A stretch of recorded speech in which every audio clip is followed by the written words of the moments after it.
Welcome to the Weather Gurus podcast for this Sunday, October 2nd, 2022, covering the lower 48 contiguous United States, as well as sometimes weather news are going on here and around the world as well.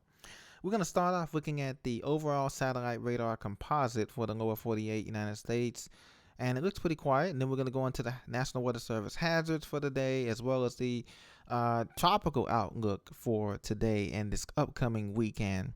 First of all, I want to say our thoughts, our prayers are continuing with those Hurricane Ian recovery, not only here in the States, but also in western Cuba, Pinar del Rio region, where it made landfall, its first landfall, and then it made its second landfall in the Fort Myers, Cayo Costa, Sanibel Island area, Fort Myers Beach area, and then the third landfall for those who experienced it near the low country of South Carolina, Georgetown, Charleston, and those areas in the mountainous areas. It is clearing out now, according to the satellite radar composite. It's just the remnants of Ian.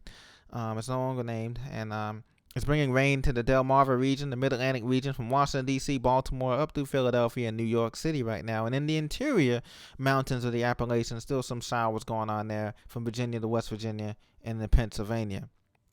Elsewhere, we have clear skies and blue skies from Chicago to St. Louis to Dallas to Houston, and on in the middle of the country, the nation's heartland. But there are some showers extending on a line through the Dakotas and up back through the front range of Denver, Colorado, and down through the Sangre de Cristo Mountains and the Raton Pass in New Mexico there, and on westward just into Wyoming, to the west of Casper, Wyoming. These showers will continue to make their impact here.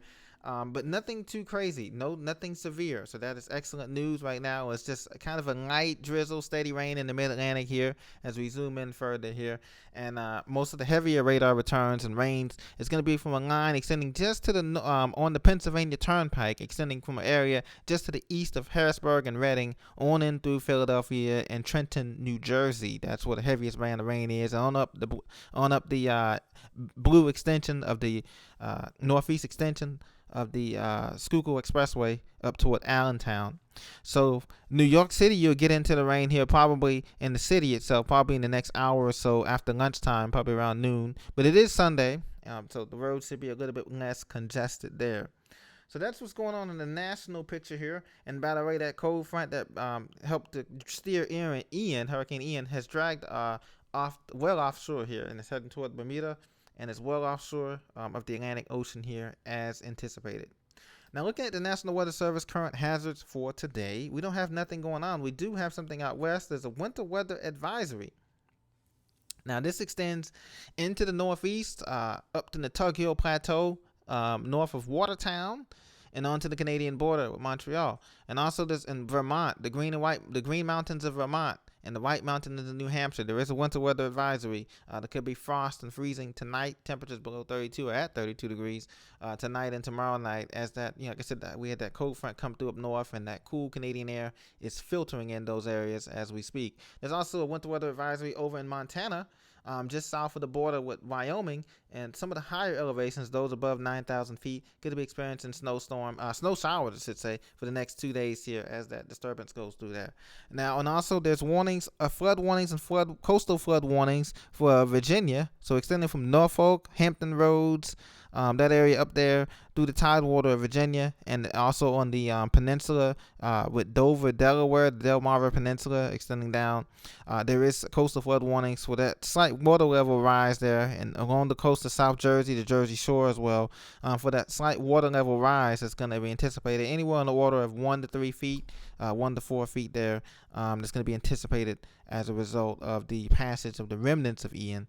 Now, down south, we do have that flood warning too, coastal flood warning continuing for some of the communities along the St. Johns River just south of Jacksonville. So if you're in Green Cove Springs, St. Augustine, Palatka, some of these Interlochen, some of those communities down the St. Johns River there is a coastal flood warning there for some slight, once again, 1 to 3 feet water as those northeasterly fetch winds come in northeasterly and push those water against the banks of the St. Johns River that's interior off the Atlantic Ocean there. So there's something to keep. Some of the rivers are still elevated. I know the Peace River is still elevated there in Arcadia, Florida, and Polk County, and extends all the way down to Fort Myers and Port Charlotte, Punta Gorda area. Those rivers there are elevated, obviously, after receiving that.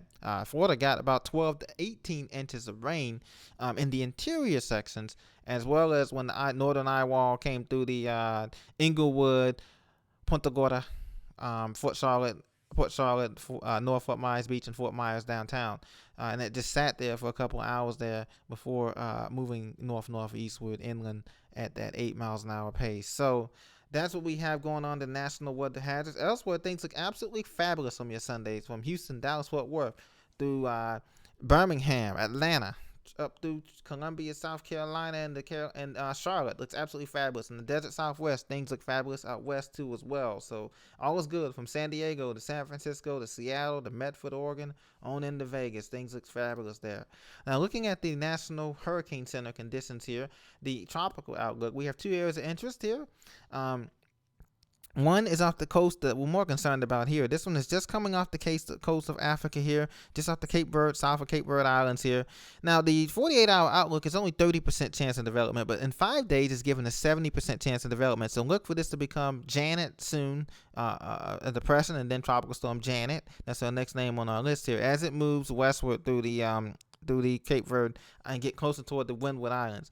This may end up being a fish storm. It may be turning out to sea. We don't know yet for sure, but it is looking pretty healthy out there. The other area of disturbance is only given a 10% chance, 20% chance of development here.